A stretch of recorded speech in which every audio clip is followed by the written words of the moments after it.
Salut à tous, Vapandor, le grand retour, celui que vous attendez tous. Et aujourd'hui, on va essayer de parler de ça.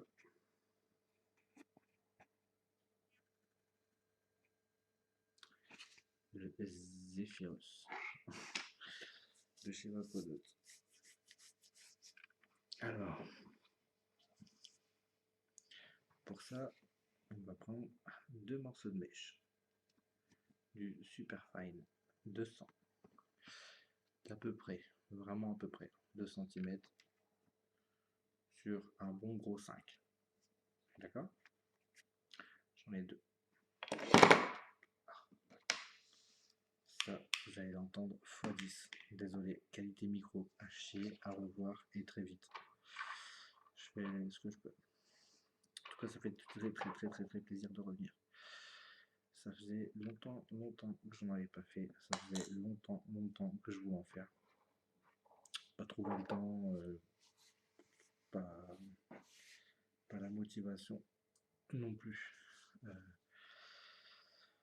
fera un petit vlog peut-être par les mondes vape à la rigueur. Vu tout ce qui se passe, etc. Pour l'instant, on retourne à notre petit Zéphyr. Un ato que j'aime particulièrement pour la saveur. Pour renouer avec le tabac. Bon, l'arôme tabac. Le tabac, c'est le mal.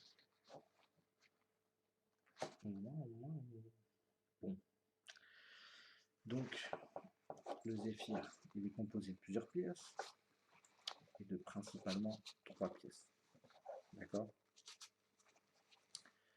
Que je vais vous décrire. Bon. La base. La base.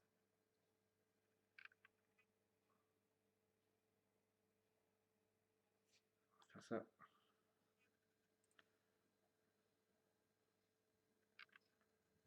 Alors, la base. Donc la base qui ressemble beaucoup à celle du Magister. J'ai envie d'appeler le Vaponaute, quoi. Le Magister. Magister qui était un très bon auto. Orienté saveur également.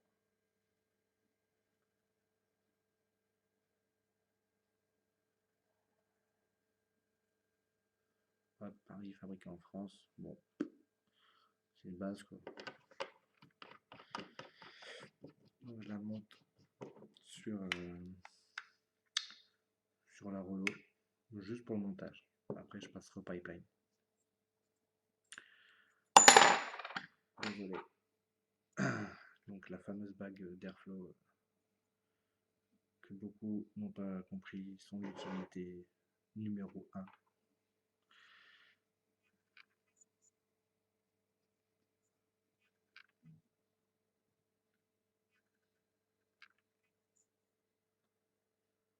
Oui, toujours avec mon problème de zoom et de mise au point. Voilà. Donc, bon, je reviens pas sur la diamètre des airwalls parce qu'il n'y a pas besoin. Il y a en gros l'écran large, les 3 gros trous, les 3 petits trous et les simples coils, enfin les simples airwalls, pardon. Gros diamètre, moyen et petit. Point. Et la pièce en ultime. La pièce en ultime est très importante. Parce que jamais j'aurais cru que mon bateau ne chaufferait pas autant grâce à cette pièce. Et franchement, c'est ce qui se passe. Airflow 360, de vous à moi. C'est marrant 5 minutes, mais 5 minutes quoi. Après, on l'utilise pas. Donc voilà. Ça c'est dit, ça c'est fait. On va mettre le petit. Alors, je vais mettre celui-là en fait. Mise au point quand tu veux.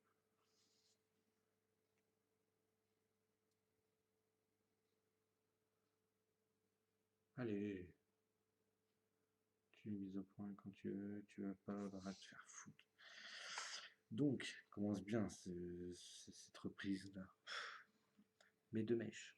Donc, mes deux mèches que je dois oxyder. C'est le principe. Donc, pour ça, une petite pince céramique. Vous pouvez tenir ça avec ce que vous voulez, avec vos doigts, hein, si vous voulez. Le chalumeau des familles.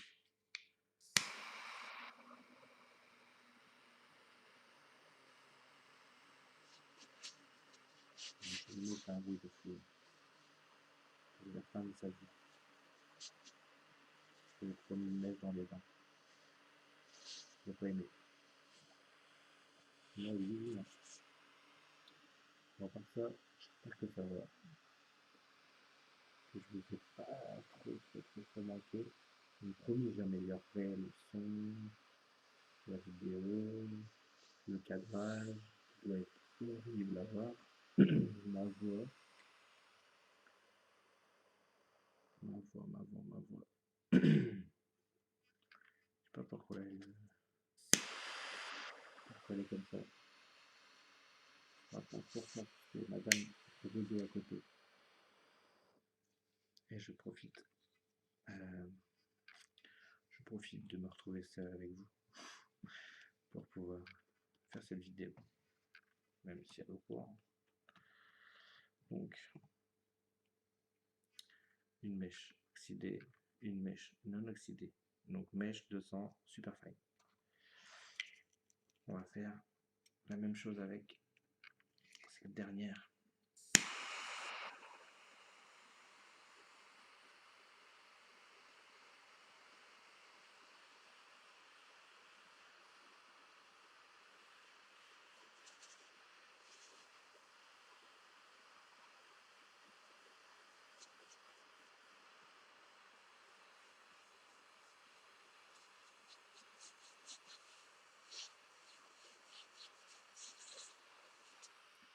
Un moment un peu chiant. Un moment où si vous voulez chercher une boisson, c'est la faux chose. Je vous mets parce que je sais pas faire de coupure. Je sais toujours pas faire le montage.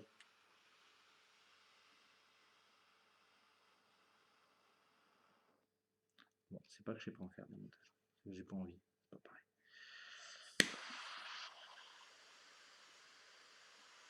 Hop.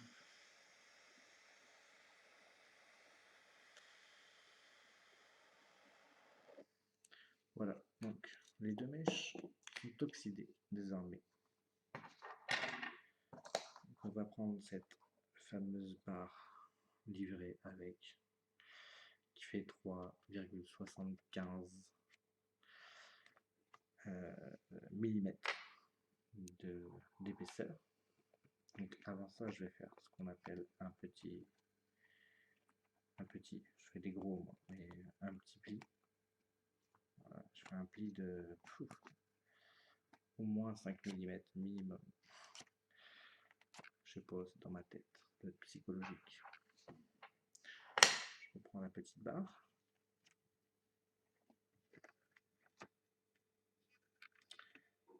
J'essaie de rester le plus serré possible et de rouler mon mèche sur la barre.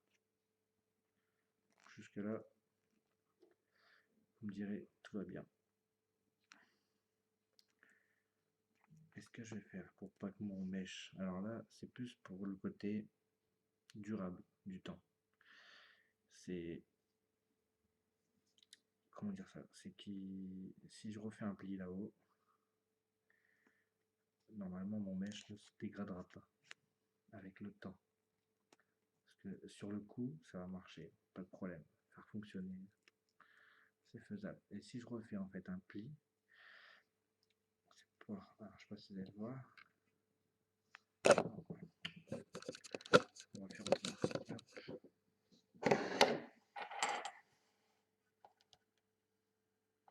Voilà. C'est pour avoir un bord plus dur et du coup une durabilité de mèche plus importante.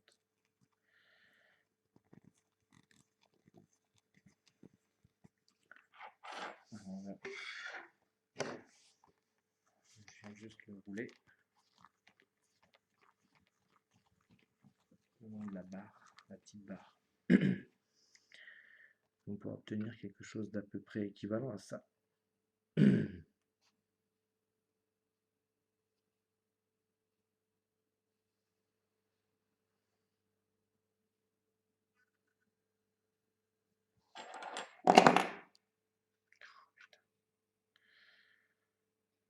J'aurais dû mettre de la musique. C'est parce que YouTube nous pompe les droits, mais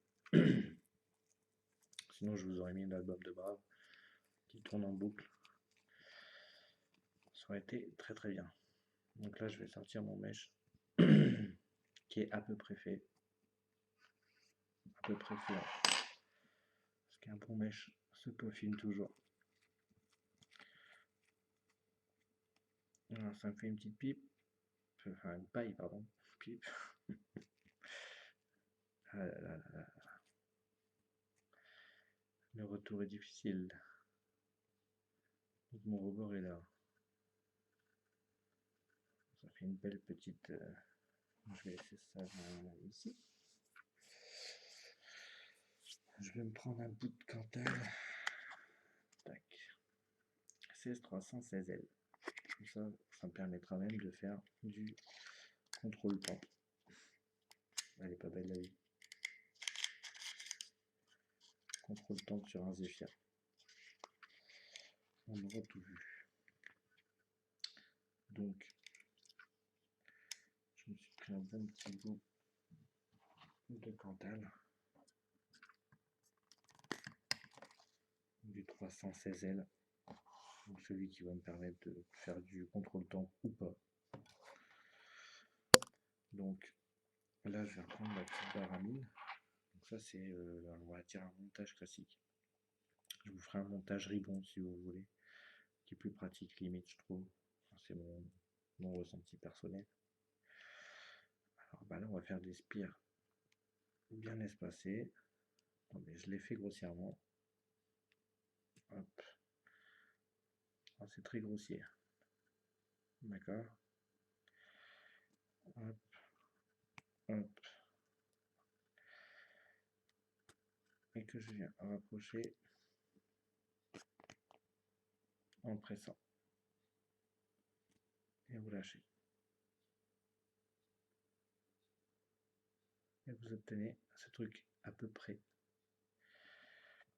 approximatif. De toute façon, les mèches, c'est le travail. Je répète. Alors, j'espère que vous m'entendez correctement, mais le mèche se travaille.